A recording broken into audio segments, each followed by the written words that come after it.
Samsul Fatihah. Contohnya itu.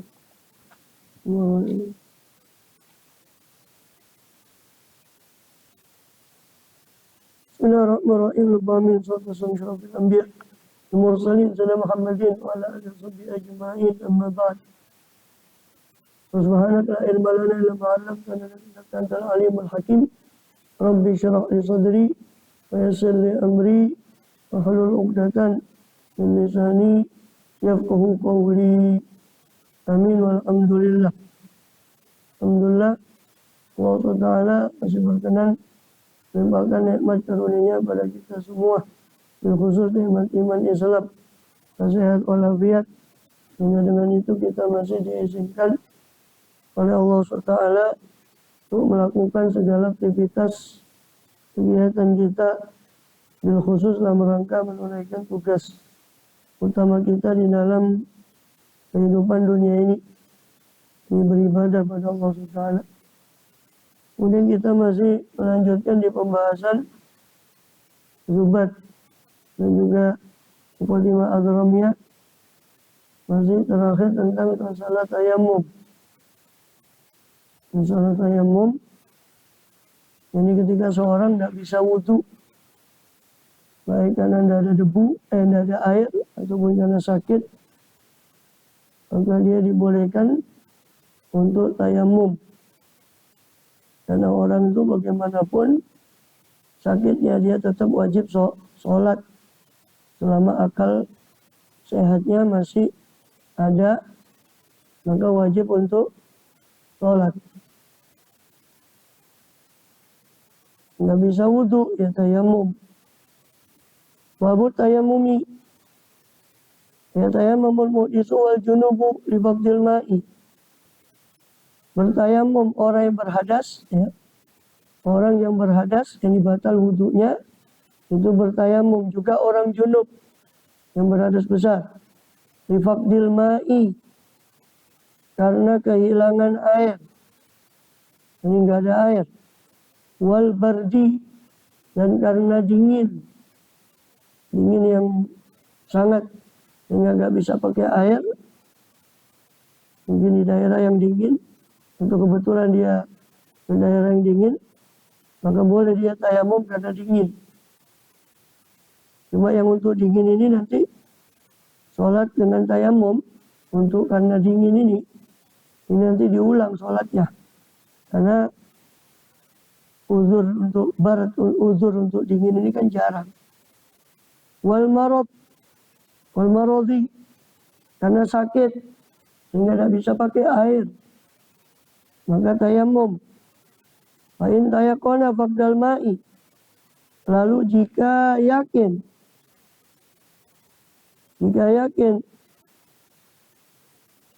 seseorang akan faqdal ma'i, siapa syakhs atau mutayammim, orang bertayamum, yakin akan kehilangan air, tidak adanya air, tayammama bila tolabin, dia tayamum tanpa mencari air. Tayamum tanpa mencari air. Jadi nggak usah mencari air. Kalau memang dia itu yakin betul-betul tidak ada air di situ, dia boleh langsung tayamum. Bila tolak, tanpa mencari. Wa in tawahhamal ma' au dhannahu au syakka bihi fattasha. Dan jika dia awaham, berprasangka akan adanya air, atau dhanna, atau menduga kuat adanya air, atau syakka, atau ragu-ragu akan adanya air, fihi, tentang air, fattasha, maka dia memeriksa, bimanzilihi, memeriksa di rumahnya,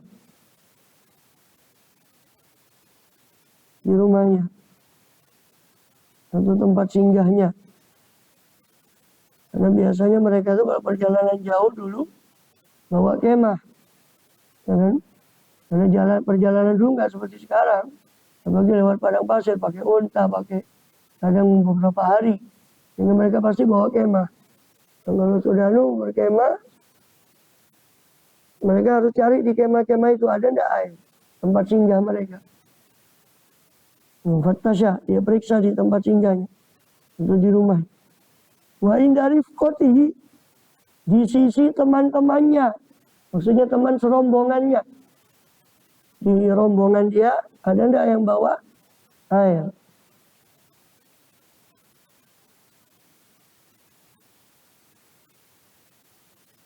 Ya.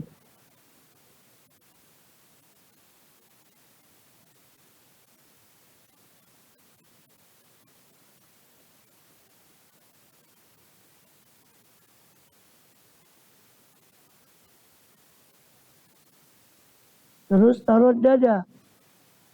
Qadra hadil ghausi.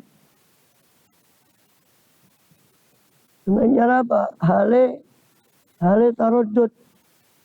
Itu cara mencari ya. Cara mencarinya itu dia berbolak-balik. Cara mencari airnya itu dia bolak-balik, riwariwi, mondar-mandir. Sekiranya hadul ghaus. Hadul ghaus itu batas teriakan. Jadi batas di mana orang itu masih mendengar teriakan. Kalau temannya bengok, dia masih dengar. Temannya teriak, masih dengar. Itu diperkirakan sekitar 300 hasta. Itu di sananya kan ada salah sumi'ati zira. 300 hasta. 300 hasta, ini hasta.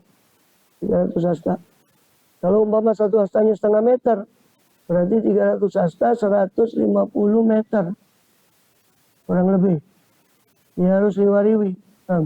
Ke depan, ke belakang, ke samping kanan, samping kiri, sejauh 300 hasta. Sekitar 150 meter. Untuk mencari air. Jadi taruh dada. Mondar-mandir. Fa'ilam yajid. Jika dia tidak mendapati air, sudah cari ke sana kemari 150 meter, nggak dapat airnya, ya, tidak dapat airnya, maka apa? Tayammama, dia bertayamum. Kalau sudah nggak dapat air 150 meter, depan, belakang, kanan, kiri, cari air tidak ada, maka dia tayamum. Tapi wa in tayaqqanal ma'a, tapi kalau dia yakin ada air, yakni yakin ada air maksudnya lebih dari 150 meter, seperti tadi itu, lebih dari itu dia yakin bakal ada air. Yakin ya, kalau tadi kan masih ragu atau menduga. Kalau ragu menduga ada air, wajib nyari air 150 meter. Depan, belakang, kanan, kiri. 300 hasta. Meskipun cuma menyangka atau zon, dugaan kuat. Waham itu di bawahnya syak ya. 40% atau syak itu berarti 50-50. Atau zon itu berarti dugaan kuat. 70%, 80% dia menduga kuat ada air. Maka kalau begitu, kalau dia menyangka atau menduga kuat ada air, wajib cari sampai tadi itu 150 meter. Kalau dicari nggak ada juga, dia boleh tayamum, kecuali kalau dia yakin ada air. Kalau nyarinya lebih dari 150 meter, dia bakal ada air, bakal ketemu air. Maka wajib mencari, yaitu fi hadil kurbi, di hadil qurb. Hadil kurbi ini batasan yang dekat. Ya. Apa batasan yang dekat? Wa wasitatu alaf khutwah. 6.000 langkah. Ya, 6.000 langkah.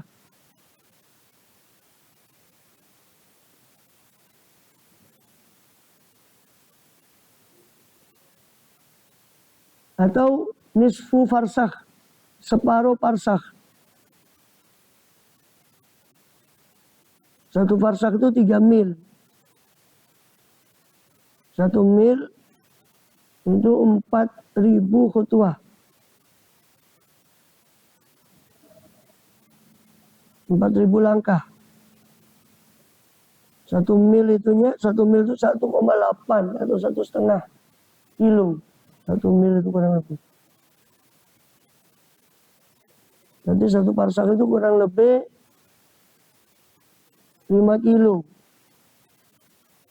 Setengah parsak berarti 2,5 kilo. Ada yang mengkurskan 3 kilo. Jadi dia nyari sampai batas hadul qurub. Hadul qurub itu antara 2,5 sampai 3 kilo. Dengan syarat yakin ya. Yakin ada air lebih dari 150 meter tadi. Lebih dari 150 meter dia yakin bakal ada air. Baru dia nyari. Yakin ya. Yakin. Kalau tidak yakin tidak wajib.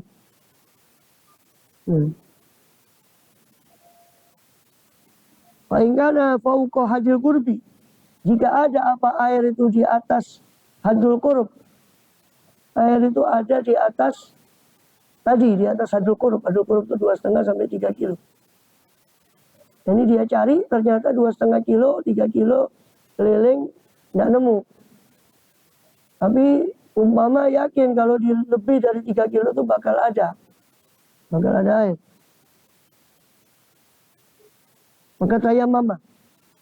Tidak wajib nyari. Kalau lebih dari 3 kilo, tidak wajib nyari. Dia tayammum saja. Wal afdalu ta'khiru sholat in tayaqana wusulal ma'i akhir waktu. Dan yang paling afdal adalah mengakhirkan sholatnya kalau dia yakin siapa mutayammim akan wusulal ma' akan sampainya air di akhir waktu. Jadi kalau dia yakin nggak sampai habis waktunya bakal ada air, maka dia afdolnya lebih utamanya sholatnya dia akhirkan sampai ada air. Itu dengan syarat dia yakin bakal ada air sebelum habis waktu sholat.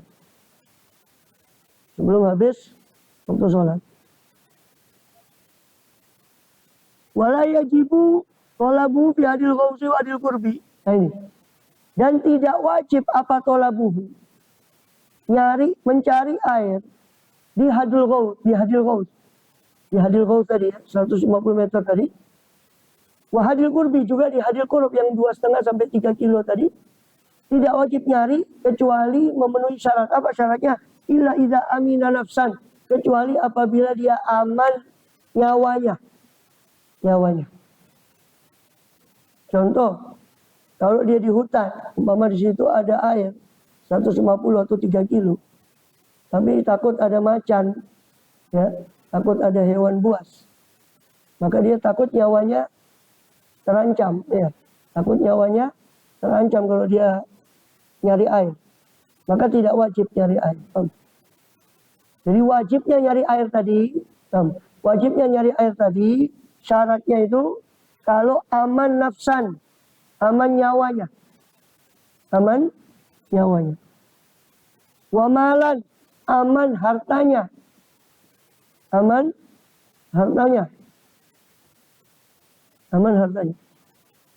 Jadi umpama dia bepergian, dia bawa harta, kalau kan tidak mungkin dia mau cari air bawa barang yang berat. Pasti dia tinggal. Nah kalau aman hartanya dia tinggal tuh cari air, tidak apa-apa. Tapi kalau dia tidak merasa aman, tidak wajib dia cari air. Jadi syaratnya nyari air itu aman nyawanya, aman dirinya. Kedua aman hartanya. Wan kitoan anirufqati atau rifqati. Dan aman daripada inkitoan, akan terputus dari rombongan. Aman daripada terputus dari rombongan. Kalau dia cari air, rombongannya masih tetap tinggal. Dia masih menunggu rombongannya. Kalau dia khawatir cari air, di rombongannya bakal pergi. Khawatir putus dari rombongan, tidak wajib cari air. Wa khuruja waqtin, aman dari keluar waktu. Aman dari keluar waktu. Kalau dia nyari air, tapi bakal keluar waktunya, nggak wajib cari air. Ya. Ya. Fa in wajada ma'an la yakfihi. Lalu jika mendapati siapa mutayammim, orang tayamum atau syakhs, seseorang, akan ma'an mendapati akan air yang layak fihi, yang tidak mencukupi apa air tadi ing mutayammim, akan orang yang tayamum tadi atau syakhs tadi, untuk tidak cukup untuk bersucinya, wajib isti'maluhu, wajib memakai air itu. Tetap wajib memakai air itu. Summa tayammama, baru kemudian tayammum. Ya. Umpama ada air, tapi airnya tinggal sedikit. Kalau dipakai wudhu, nggak bakal cukup sampai kaki. Kalau dipakai wudhu, ya umpama airnya tinggal sedikit. Kalau dipakai wudhu, itu cukupnya buat basuh wajah sama tangan saja umpama. Terus itu habis airnya. Maka tetap wajib dipakai dulu air yang ada. Kenapa? Sebab tayamum itu kan darurat. Selama masih ada air, nggak boleh tayamum. Maka kalau masih ada air, meskipun air itu sedikit, cukupnya cuma untuk basuh wajah sama tangan saja, tetap wajib dipakai dulu wudhu. Jadi tetap wudhu dengan air tadi yang sisa, habis baru tayamum. Kan nggak cukup tangan. Sampai tangan sudah habis airnya. Baru tayamum. Summa tayammam ya. Wajib isti'maluhu. Wajib memakai air tadi. Untuk wudhu. Kalau cukupnya untuk minum, nggak wajib dipakai buat wudhu. Dia tetap pakai airnya untuk minum. Wudhunya tayamum. Nggak usah wudhu. Karena dia lebih butuh, lebih perlu air itu untuk minum. Dan jangan digambarkan sekarang perjalanan di sini. Kalau di sana perjalanan di padang pasir jauh. Lagi sumber air belum tentu ada. Maka dia lebih perlu untuk minum. Maka dipakai untuk minum. Wudhu. Sholatnya nggak usah wudhu. Airnya disimpan untuk minum. Kalau nggak cukup, kecuali untuk minum saja.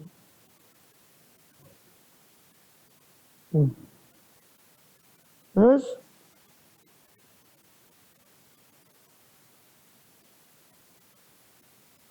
apa lagi? Wajibu syira'uhu, dan wajib apa membeli air. Wajib apa membeli air? Wajib membeli air. Bisa mislihi, dengan harga standar. Harga standarnya, harga normal. Harga normalnya. Ilam yahtaj, dengan syarat jika tidak memerlukan siapa orang yang membeli tadi, si syakhs tadi, ilahi kepada aman, kepada harganya air, lidainin, untuk hutang yang mustaghrikin, yang menghabiskan hartanya. Au mu'nati safarihi, atau tidak dibutuhkan uang tadi untuk mu'nati safarih, biaya safarnya. Au nafaqati hayawanin mu'taramin, atau tidak dibutuhkan harta tadi untuk nafkah, untuk nafkah makhluk hidup yang dihormati. Makhluk hidup yang dihormati yang haram dibunuh ya dalam syariat.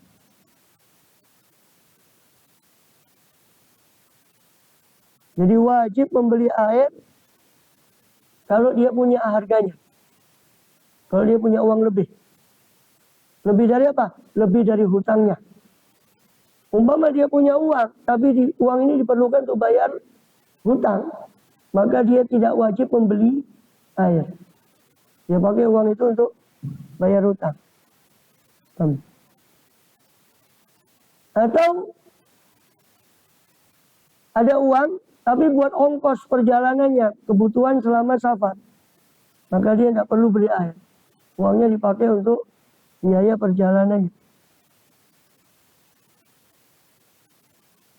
Atau untuk nafkah, Untuk nafkah hayawan muhtaram.